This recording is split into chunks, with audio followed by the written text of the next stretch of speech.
Hai,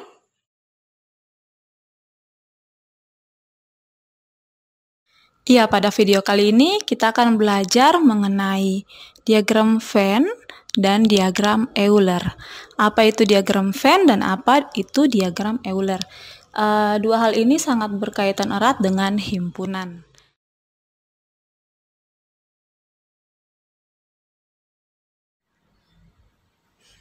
Nah, untuk memudahkan pemahaman mengenai hubungan antara himpunan, diperlukan adanya interpretasi terhadap himpunan secara geometris. Himpunan dapat diinterpretasikan secara geometris dengan dua cara. Cara pertama dengan menggunakan diagram Venn, cara keduanya dengan diagram Euler. Apa perbedaan antara diagram Venn dan diagram Euler? Oke, di sini ada semuanya secara terperinci. Yang pertama, diagram Venn itu pertama kali dikenalkan oleh John Venn. Mengapa namanya diagram Venn? Itu berhubungan dengan penemunya ya. Oke, diagram ini menginterpretasikan himpunan dengan menggunakan kurva tertutup sederhana. Sedangkan anggota himpunannya dinyatakan dengan noktah. Oke, sementara diagram Euler sendiri itu sering disebut diagram garis. Diagram Euler ini diperkenalkan pertama kali oleh Euler. Dia memperkenalkan himpunan menggunakan gambar-gambar garis ya. Dia memberikan garis sebagai penghubung antara himpunan yang satu dengan himpunan yang lainnya. Nah, dia menggunakan itu garis sedemikian sehingga himpunan yang memuat himpunan yang lebih kecil itu akan berada di bagian atas. Oke, mari kita membahas satu persatu menggunakan contoh-contoh. Kalau matematika harus menggunakan contoh biar lebih jelas ya.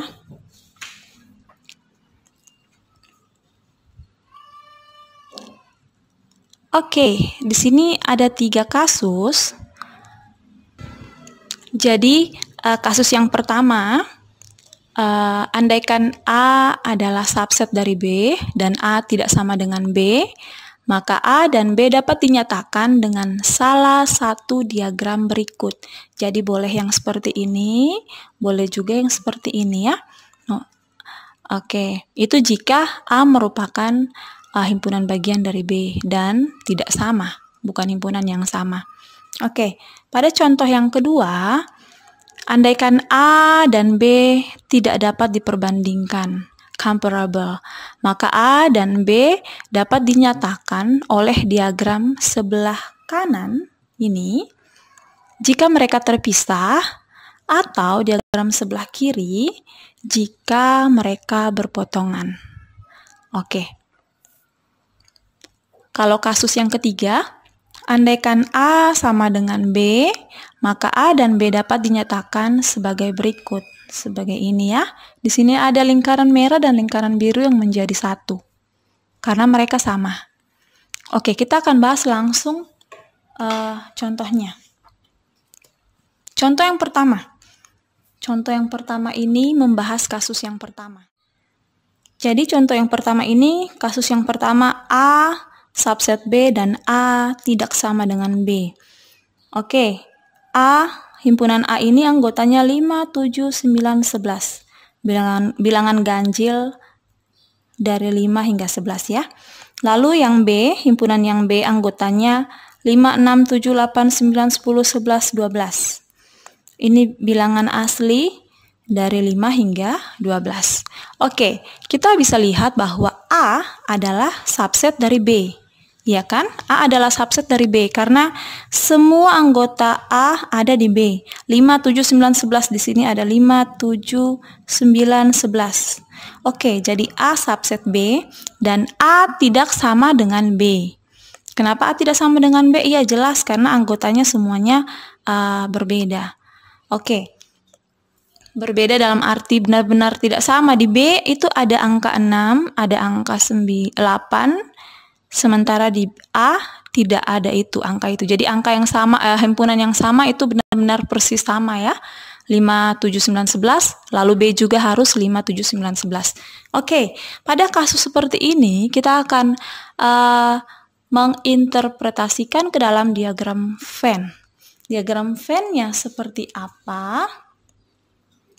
Karena dia merupakan kasus pertama, berarti kita bisa memilih antara ini ya.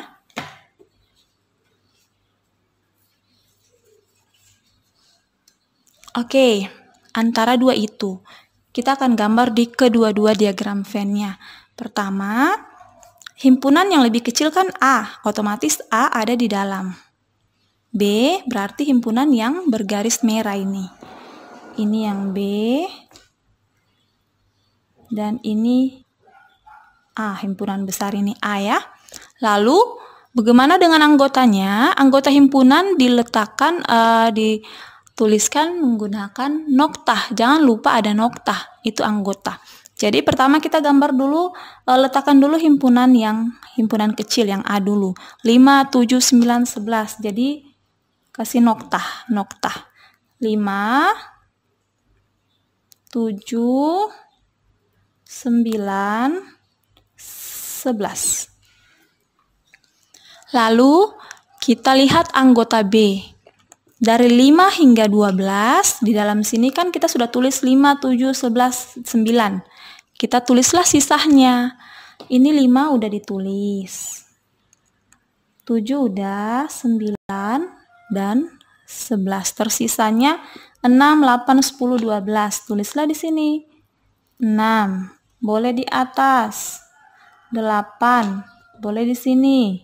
9, 12. Nah, inilah diagram Venn dari contoh 1. Nah, sama halnya dengan yang tadi caranya, cuman ini gambarnya seperti ini. Oke, jadi yang kecil ini adalah A, yang besar ini adalah B. Seperti tadi ya, kita isi dulu himpunan yang kecil.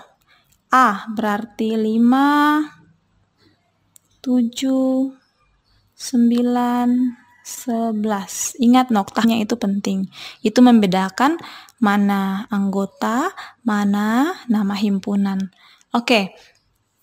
Lalu anggota sisanya berarti ada 6, 8, lalu 12, 10. Oke, sorry yang ini tadi salah tulis. Baru diperhatikan. Harusnya 10. Oke. Jadi, ini merupakan diagram Venn dari kedua himpunan yang salah satunya merupakan subset dari yang lain dan kedua himpunan itu tidak sama. Oke, kita lanjutkan pada contoh yang kedua. Andaikan A dan B tidak dapat diperbandingkan. Tidak dapat diperbandingkan itu comparable, itu artinya A bukan subset B dan B juga bukan subset A. Oke, ingat ya, itu berarti ada dua kasus. Kasus yang kalau tidak seperti ini nih berarti saling terpisah, dan yang ini saling berpotongan. Saling terpisah itu berarti nggak ada satupun anggota yang sama. Seperti ini, lihat contoh kedua. Saling terpisah, tidak ada anggota yang sama. Ini 1, 2, 3, ini 7, 8, 9, 10. Kalau yang kedua saling berpotongan berarti ada anggota yang sama. Mau 1 elemen, 2 elemen, 3 elemen, terserah, yang penting ada yang sama.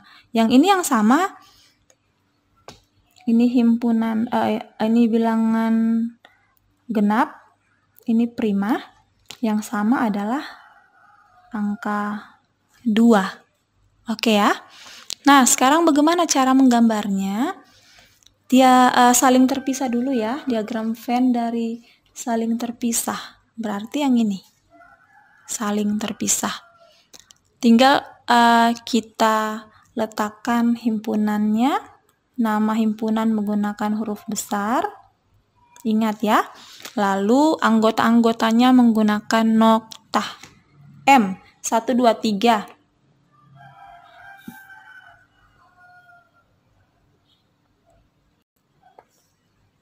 Oke, kalau K 7, 8, 9, 10.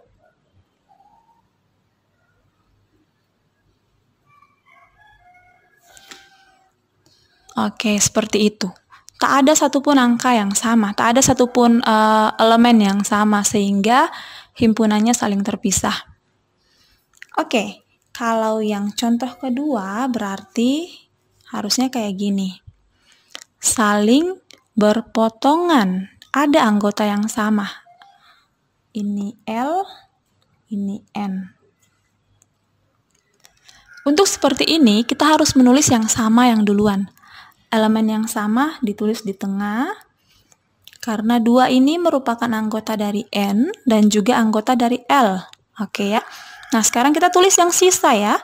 Kalau sudah ada angka 2, tidak boleh lagi kita tulis angka 2. Jadi yang tersisa untuk L sisanya 4, 6, 8. Kalau untuk N yang tersisa 3, 5, dan iya, seperti itu. Jadi ini perbedaannya. Satunya saling terpisah, satunya lagi saling berpotongan. Itu kasus yang kedua. Nah, sekarang untuk kasus yang ketiga. Andaikan A sama dengan B, maka A dan B dapat dinyatakan sebagai berikut. Oke, ini contoh yang ketiga. A sama dengan B. Di sini, himpunan A adalah semua anggota X di mana X lebih kecil dari 10. X elemen bilangan asli genap. Oke, bilangan asli genap itu seperti apa?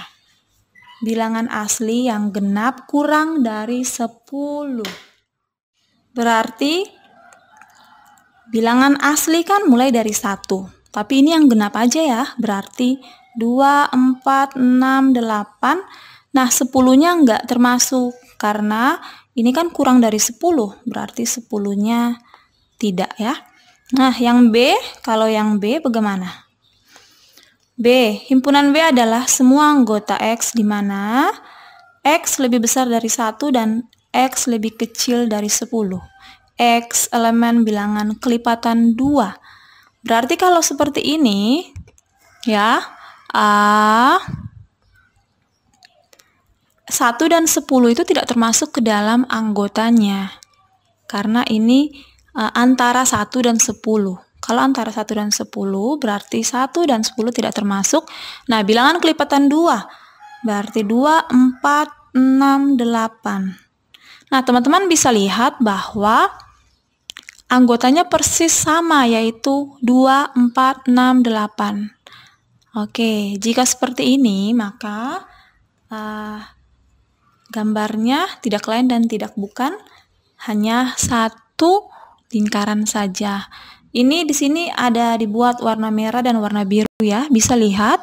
Nah, itu artinya ada 2 himpunan yang saling berhimpit. Kenapa berhimpit? Karena anggotanya benar-benar sama persis. Oke, berarti di sini A sama dengan B. Lalu kita bisa tulis anggotanya. 2, 4, 6, 8. Oke, demikian ya. Itu contoh untuk diagram Venn. Sekarang kita akan membahas tentang diagram Euler.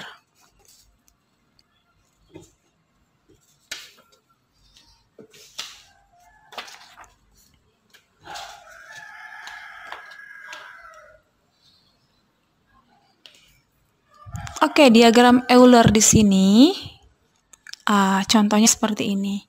Jika A subset B, maka kita menulis B pada kedudukan yang lebih tinggi daripada A dan menghubungkan mereka dengan sebuah garis.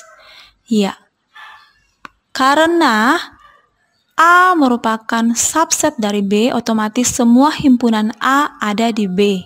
Sehingga A itu dikatakan lebih kecil dari B. Contohnya ya, kita langsung bahas contoh keempat. Contohnya seperti ini. F subset G. F anggotanya 1, 2, 3, G anggotanya 1, 2, 3, 4, 5, 6. benar-benar terlihat bahwa F adalah subset dari G. Karena semua anggota F ada di G. 1, 2, 3 semuanya ya. Otomatis F adalah himpunan yang lebih kecil dari G. Ya, benar. Otomatis cara gambarnya bagaimana? Berarti yang di bawah adalah F.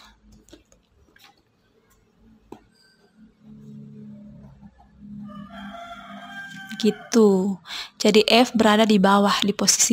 Untuk diagram Euler itu harus kita lihat baik-baik.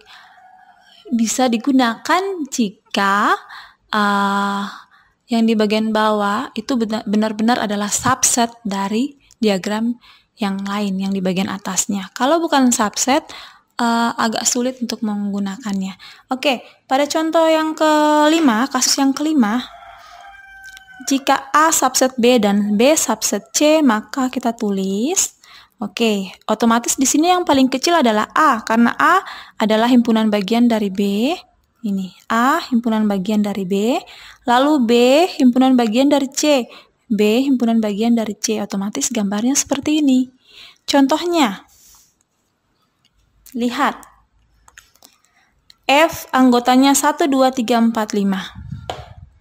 Dan E anggotanya 1, 3, 5, D anggotanya 5. Nah, kita lihat bahwa semua anggota D ada di E. 1, 3, 5. 5 ada di sini. Lalu E sendiri 1, 3, 5 ada di F. 1, 3, 5. Ya kan? Otomatis gambarnya pasti D yang paling kecil di bawah. Lalu E selanjutnya yang paling besar, himpunan yang paling besar adalah F. Demikian, seperti itu. Nah, ini masih contoh yang mudah. Sekarang ada 2 contoh yang mewakili soal-soal yang biasanya memutar otak mahasiswa. Contoh 6 dan contoh 7. Nah, contoh 6 itu A anggotanya A, B, dan C anggotanya ABC. Nah, kita harus menganalisa dulu ya, mana anggota yang merupakan himpunan bagian dari himpunan bagian yang mana gitu. Jadi, mana yang saling merupakan subset dari himpunan yang lain. Kita lihat bahwa A, semua anggota A ada di sini, berarti A subset dari C. Lalu, apalagi, oh ternyata B juga subset dari C ya. Oke, sorry. C dengan subset. Oke. Sehingga B subset C dan A subset C. Bagaimana cara kita menggambar diagram Euler-nya? Oke, karena C ini ada 2 himpunan bagian yang merupakan subset dari C. C memiliki 2 himpunan bagian, otomatis cabang C ada 2. Seperti ini. Cabangnya yaitu A dan B. Gitu. Jadi A subset dari C. B juga subset dari C. Tapi A dan B tidak saling subset, tidak saling berhubungan ya. Oke, sekarang contoh yang ke-7. Nah, sekarang kita harus cari mana yang merupakan subset dari yang mana. Misalnya yang I, 7,9 itu subset dari hampir semua ya. Oh, dia subset dari J, subset juga dari K, dan subset dari L. Karena di sini ada 79, 79, 79. Oke, kita ambil himpunan kan ada 3 nih. Kita ambil yang paling kecil, L. I subset dari L. Nah, kita juga tulis dulu I subset dari J, I subset dari K. Tapi kita ambil himpunan yang kecil dulu. Lalu, gimana lagi? Nah, kira-kira L ini subset dari yang mana? L, 789. 789 itu subset dari K, juga subset dari J, ya kan? L ini subset. Ini 789, di sini ada 789, ada 789. Berarti L subset dari K, L juga subset dari J. Kita ambil yang antara K dan L, mana himpunan yang paling kecil? 6, 7, 8, 9, 10. Oke, berarti ini. Nah, lalu K dengan J, apakah saling berhubungan? Apakah saling subset? Oke, K 6, 7, 8, 9, 10. J 4, 5, 6, 7, 8, 9. Oke, ternyata K dan J tidak saling subset. Karena pada K ada anggota 10 yang tidak ada di sini, ya kan? Dan pada anggota J ada angka 4, 5 yang tidak ada di K. Sehingga K dan J tidak saling subset. Kalau tidak saling subset, otomatis K dan J akan diletakkan seperti ini. Kita akan buat diagram Euler-nya ya, dari contoh 7 ini. Pertama, himpunan yang paling kecil adalah I. Otomatis kita letakkan I di bagian bawah. I subset dari L. Lalu, L subset dari K dan L subset dari J. Tadi kan kita tahu bahwa K dan J ini tidak saling berhubungan. Otomatis K dengan J akan terletak seperti kayak gitu. Karena mereka paling besar, maka paling atas. Lalu L ini subset dari K, L juga subset dari J. Otomatis gambarnya seperti ini. Oke, seperti itu ya.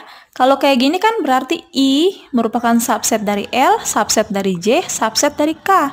Benar ya? I subset L, I subset J, I subset K. Lalu L merupakan subset dari J dan subset dari K. L subset K, L subset J. Dan K tadi bukan subset J, J juga bukan subset L. Nah, benar ya gambarnya seperti ini. Nah, demikian pembahasan tentang Euler. Ibu rasa kalian sudah paham bagaimana cara menggunakan diagram Venn dan diagram Euler. Oke, pembahasan tentang diagram Venn dan diagram Euler sampai di sini. Kalau ada yang kurang dipahami atau ada contoh-contoh yang kalian temukan dan kalian sulit memecahkannya, sulit mencari solusinya, kalian bisa tulis di kolom komentar. Oke, bye-bye.